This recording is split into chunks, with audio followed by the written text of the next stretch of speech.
Gbogbo ọ̀rọ̀ yẹn ló wọnú ara mi. Tòótọ́ ọ̀rọ̀ ni kò síbi tẹ́dà dé. Tẹ́nìkan ò ní débẹ̀ wọ́n níbi tágbà bá wà náà lọ́mọdé ó bá. Torí ìdí èyí, wọ́n ní kẹ́ ẹ farabalẹ̀ dáadáa, kẹ́ ẹ dẹ̀ ṣe ohun tó tó lásìkò tó tó.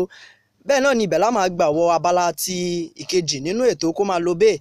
Abala tá a fi sọrí èní nínú ìtàn Today in History. Ibi tá a ti máa ń bára wa sọ̀rọ̀ gbogbo nǹkan tó ti lọ sẹ́yìn. Ṣé mọ̀ pé èní ni ọjọ́ kejìdínlógún ìyẹn oṣù kẹwàá ọdún 2018. Ṣé rí ọjọ́ kejìdínlógún gbogbo nǹkan tó ti ṣẹlẹ̀ la máa tẹnubọ̀ lẹ́yọ kọ̀ọ̀kan èjèèjì. Ìyẹn fún àǹfààní àwọn tí wọ́n mọ̀ àbáwọn tán tiẹ̀ wá mọ̀ tí wọ́n mọ gbogbo bó ṣe ṣodo sínú rẹ̀. Àwa ti tó pọ̀ àti ṣe ìwádìí tó gbọ̀ngbọ́n lórí rẹ̀. Àdẹ̀mọ̀ jálulẹ̀ lẹ́yọ kọ̀ọ̀kan èjèèjì. Ìkànnì Space FM 90.1 náà lẹ̀ ń gbọ́. Ìkànnì alárágbà yìí dá òun nìyẹn. Ọládẹni Salaudeen lórúkọ tèmi, your standard presenter. Pápápá ká máa tẹ̀sọ̀wọ́ wájú ká bẹ̀rẹ̀ láti ọdún 1356. Ṣẹ́rí ní ọjọ́ kejìdínlógún oṣù kẹwàá ní ọdún 1356, ilẹ̀ rírì nílùú Basel tó wà ní orílẹ̀-èdè Switzerland ó ṣẹlẹ̀. Ilẹ̀ rírì òun ló jẹ́ èyí tó lówóra jù lọ lágbọn Europe. Òun ló wáyé lọ́gbà náà lọ ẹ̀ pé ó ti pẹ́ gan lọ́dún 1356. Wọn ò tí ì rírun nǹkan tó ju báyẹn lọ. Ṣé nígbà tá à ń sọ ìyẹn ní ìlú Basel ńgbà yẹn, kíní ọ̀hún wọ́n tún fi sọrí, wọ́n pe orúkọ fún un nígbà tí ìṣẹ̀lẹ̀ ọ̀hún ṣẹlẹ̀ tó wọ́n fi ṣe ọjọ́ àyájọ́ Saint-Germain de la Saint-Luc. Ṣé mọ̀ nǹkan tó fà á tán fi pè bẹ́ẹ̀ ni wípé ó bọ́ sí ọjọ́ tí wọ́n ń ṣe àyájọ́ Saint de la Luc yẹn náà, torí pé ìyẹn jẹ́ evangelist, àwọn oníṣẹ́ Olúwa nìyẹn. Wọ́n wá fi sórí rẹ̀ torí ìṣẹ̀lẹ̀ láabi ọ̀hún ó jẹ ìlú Basel run pátápátá yányán ni. Àwọn èèyàn tó lé lẹ́gbẹ̀rún kan náà bá ìṣẹ̀lẹ̀ ọ̀hún lọ ìyẹn nígbà náà lọ́hùn. Ṣé rí àwọn òmòye wọ́n wá wò ó lọ sàá. Wọ́n ní nǹkan tó fa nǹkan ìyẹn kò ju pé wọ́n ní òkè kan wà tó ń pè ní Jura Font. Ṣé mọ̀ àwọn òkè mountains wọ́n ló ń jẹ́ Jura Font. Ìyẹn wà láàrin France àti Switzerland. Wọ́n ní òkè yẹn ìdúróṣinṣin rẹ̀ kò dáa tó. Wọ́n ní ìyẹn gan ló fà á tí nǹkan báyẹn fi ṣẹlẹ̀ ìyẹn nígbà náà lọ́hùn. Ṣé wá rí ní ọjọ́ èní Basel tá à ń sọ ó tún ti gbára tuntun wọ̀ torí orílẹ̀-èdè Basel tó wà ní orílẹ̀-èdè Switzerland ó ti wá di ìlú tó yẹ pé wọ́n mú nínú àwọn ìlú ṣàǹkóṣàǹkó, wọ́n ṣàwọn jọ ìlú tó yẹ pé ìgbáyé gbádùn àwọn èèyàn tó pọ̀ ń bẹ gan. Tá a bá sọ pé standard of living ó make sense gan. Ìlú Basel tó wà lórílẹ̀-èdè Switzerland ó ti di bẹ́ẹ̀ lọ́jọ́ tèní. Pápápá lọ́dún 1922 bákan náà, ilé-iṣẹ́ ìgbóhùnsáfẹ́fẹ́ tìlú British tí a mọ̀ sí BBC, British Broadcast Company ní, ṣùgbọ́n òun náà pè ń gbà yẹn, ṣùgbọ́n ní ìsìn ó ti di corporation, ó di dídá sílẹ̀ ìyẹn ní ọjọ́ kejìdínlógún oṣù kẹwàá lọ́dún 1922. BBC di dídá sílẹ̀ ìyẹn lọ́jọ́ èní láti ọwọ́ àwọn àjọṣepọ̀ ìgbìmọ̀. Wọ́n pọ̀ gan. Wọ́n pè ní ìsọ̀rí kíní, wọ́n fi ṣe bí partnership ni. Ṣé rí àwọn tó ń rí sí ọ̀rọ̀ iná tá a mọ̀ sí electric àti àwọn tó jẹ́ ti RCC, Radio Communication Company náà jọ ṣépọ̀ ńgbà náà lọ́hùn tán fi ẹ̀rọ ìgbóhùnsáfẹ́fẹ́ ọ̀hún lọ́lẹ̀. Ẹ mọ̀ pé móhùnmáwòrán ni, ṣùgbọ́n ńgbà náà lọ́hùn ẹ̀rọ rédíò ní nígbà yẹn tí wọ́n kọ́kọ́ ṣe kó tó di móhùnmáwòrán báyìí. Wọ́n dẹ̀ ṣe láti fi lè máa sọ gbogbo nǹkan tẹ́ yẹ kẹ́ ẹ mọ̀ pé gbogbo ìkànnì tá a bá ń sọ̀rọ̀ bí ìkànnì Space FM 90.1 tó ń léwájú tó jẹ́ ìkànnì alárágbà yìí dá. Ṣé mọ̀ pé kí gbogbo nǹkan tó bá ń lọ kó bá lè má di pé ẹ̀ ní mọ̀ sí náà fi dárú wọn sílẹ̀. Bákan náà wọ́n ṣe BBC ńgbà náà lọ́hùn. Pápápá lọ́dún 1954 lórí ẹ̀rọ ìgbóhùnsáfẹ́fẹ́ náà la ṣì wà. Ṣé rí ilé-iṣẹ́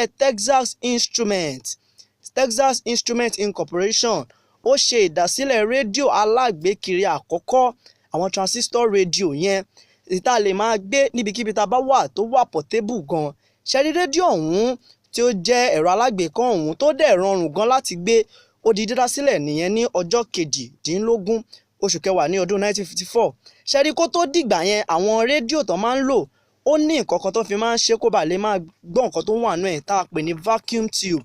Ṣé rí vacuum tube yẹn dàbí nǹkan tó ń gbé iná wọ rédíò tá à ń gbọ́. Ṣé wá rí vacuum tube yẹn gan ni ò jẹ́ kí rédíò yẹn ṣeéṣe máa gbé káàkiri nítorí pé ó tóbi. Ṣé wá rí lẹ́yìn ìgbà náà nílé iṣẹ́ ọ̀hún ó wá ṣe rédíò alágbèéká ọ̀hún tá a lè máa gbé káàkiri. Òun ló fà á tẹ́ pé gbogbo ibi tẹ́yìn bá ń wà pẹ̀lú ẹ̀rọ ìbánisọ̀rọ̀ yín o àbáwọn rédíò péńkélé tá a máa ń ṣe ní ìsìn ló jẹ́ kẹ́ lè máa gbọ́ ìkànnì ìyẹn Space FM 90.1 ló jẹ́ kẹ́ lè máa gbọ́ níbikíbi tẹ́ bá wà. Irú ọjọ́ èní náà ṣe ìdásílẹ̀ fún àǹfààní ẹ̀yin tẹ́ ń darapọ̀ mọ́ wa ìkànnì Space FM 90.1 lẹ́ ń gbọ́. Ètò kó máa lọ bẹ́ẹ̀ làákànlù ibẹ̀ láti mú àbálá ilé ìjáde tá a pè ní èní nínú ìtàn pápápá ẹ jẹ́ ń fi gbogbo yòókù jọmọ́ kí n lè máa lọ ń bì. Lọ́dún 1991 àwọn ìgbìmọ̀ alágbára tá a mọ̀ sí Supreme Council ìyẹn ní orílẹ̀-èdè Azerbaijan èní gan-an kéde òmìnira wọn láti ọwọ́ orílẹ̀-èdè Soviet Union. Ẹ̀yin tẹ́ bá mọ̀ pa Soviet Union dáadáa ẹ ti mọ̀ pé ìlú tó ti fọ́n kání ní ìsìn torí ìlú alágbára ni nígbà náà lọ́hùn. Azerbaijan tó jẹ́ olúùlú rẹ̀ ó jẹ́ Baku tí wọ́n sì jẹ́ èdè wọn tán máa ń sọ bẹ́ẹ̀ ní Azerbaijani. Ṣáyé ní ọdún 2008 àwọn èèyàn tán náà ń gbé bẹ́ẹ̀ wọ́n náà ti lé ní mílíọ̀nù 9 mílíọ̀nù nìyẹn. Owó tiwọn tá a mọ̀ sí currency tán dẹ̀ náà ń bẹ̀ manat náà máa ń pè èní ní ọjọ́ òmìnira tiwọn kọ́ ló ń bùkún àwọn náà torí gbogbo àná lájọ wà nínú kó lè dá tá à ń bá kiri. Pápápá lọ́dún 1960 náà òun ni ọjọ́ tán bí òǹṣèré orí ìtàgé tá a mọ̀ sí Jean-Claude Van Damme ẹ ti mọ̀ dáadáa fún ẹ̀yin tẹ́ bá máa ń fẹ́ràn kẹ́ máa wo eré bí kán máa jà àwọn pèsèun ẹ ti mọ̀ Jean Van Damme òní ní ọjọ́ tí wọ́n bí òǹṣèré tó lámìlaka ní gbogbo àgbáyé ni ọmọ orílẹ̀-èdè Belgium ní sì ní bákan náà yàtọ̀ sí pé ó jẹ́ òǹṣèré ó tún jẹ́ abẹ̀ṣẹ́kù bí òjò ṣùgbọ́n agbọn tóun jáǹtì ẹ̀kún dàbí boxing gangan èyí tóun ṣe kickboxing ní ètò lè lo ìṣẹ́ tó dẹ̀ tún lè lo ìpa tẹ́bà gbàgbé ó ṣe eré tó tún fi sọrí rẹ̀ tó pè ní kickboxer ó ṣe ọ̀pọ̀lọpọ̀ eré ní inú ìtàn tá a ti mọ̀ tẹ́ pàdé lè gbàgbé àwọn tó lówúra ń bẹ̀ àwọn bíi kickboxer double impact lionheart àti bẹ́ẹ̀ bẹ́ẹ̀ lọ. Ètí màá fi káàdì gbogbo ẹ̀ lẹ́yìn ní ọjọ́ àyájọ́ ìdádúró nǹkan oṣù tá a mọ̀ sí menopause lágbàáyé tá a mọ̀ sí World Menopause Day. Wọ́n dá ọjọ́ àyájọ́ ọ̀hún sílẹ̀ láti fi ṣe òye àti káfí lè máa mọ gbogbo bó ṣe ń lọ ìwádìí ẹ̀kọ́ nípa gbogbo nǹkan tó bá ti jẹ́ mọ́ pé àgbàlagbà ó ti ń dé sára ọkùnrin àti obìnrin ṣe mọ̀ pé nǹkan àlejò àsìkò tó máa ń dúró ní tí wọ́n bá ti dàgbà tí wọ́n sì ṣe nǹkan ọ̀hún ṣe wá rí ní gbogbo ọjọ́ tó bá ti wá di ọjọ́ kejìdínlógún ìyẹn nínú oṣù kẹwàá wọ́n máa ń ṣe ìpàdé láàrin àwọn àgbàlagbà àti pé gbogbo wọn dẹ̀ máa sọ̀rọ̀ ìyẹn nípa nǹkan ìrírí wọn nípa bí nǹkan táwọn pè ní menopause. Ìlú United Kingdom náà ti máa ń ṣe. Kí n tó máa lọ èní ní ọjọ́ kejìdínlógún oṣù kẹwàá ìyẹn ní ọjọ́ 239 291st day nìyẹn nínú ọdún tá a wà ẹ̀ tí ó sì kù ọjọ́ 74 days tá a fi ká di ọdún ìlẹ̀ ẹ̀ lágbára Ọlọ́run èmi àti ìwọ la máa parí ẹ̀ láyọ̀ àti àlàáfíà.